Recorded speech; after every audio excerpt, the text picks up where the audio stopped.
सीपीआरमध्ये दाखल झालेल्या रुग्णांच्या काही रक्त तपासण्या खासगी लॅब धारकांकडून करून घेतल्या प्रकरणाची चौकशी पूर्ण झाली आहे। या प्रकरणात प्रसूतीशास्त्र विभागाच्या प्रमुखांसह 21 डॉक्टर दोषी असल्याचं निष्पन्न झालंय। संबंधितांवर कारवाई करण्याची शिफारस या समितीने केली आहे। त्यामुळे आता अधिष्ठाता कोणती कारवाई करणार याकडे लक्ष लागून राहिलंय। सीपीआरची स्वतःची सुसज्ज रक्त तपासणी प्रयोगशाळा असतानाही रुग्णांना खासगी प्रयोगशाळेकडून तपासण्या करून घेण्यासाठी भाग पाडलं जात होतं। छत्रपती संभाजी ब्रिगेडनं हे प्रकरण धसास लावून संबंधितावर कारवाई करण्याची मागणी केली होती।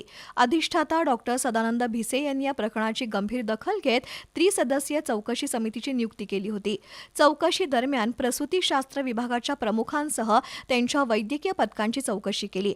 त्यामध्ये गेल्या महिन्यात सुमारे 21 रुग्णांच्या सीबीसी, एचबीएस तसंच अन्य रक्त तपासण्या खासगी लॅब धारकांकडून घेण्याचा सल्ला डॉक्टरांनी दिल्याचं उघड झालंय। संबंधित रुग्णांचे खासगी रक्तपेढीच्या प्रतिनिधींनी रक्ताचे नमुने सीपीआरमध्ये घेऊन थेट रुग्णांकडून शुल्क आकारलं होतं।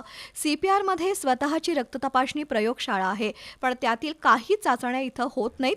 तसंच रुग्णांवर तातडीनं उपचार करणं आवश्यक असल्यानं अटीतटीच्या परिस्थितीत बाहेरील प्रयोगशाळांचा आधार घ्यावा लागलाय असा खुलासा संबंधित डॉक्टरांनी केला।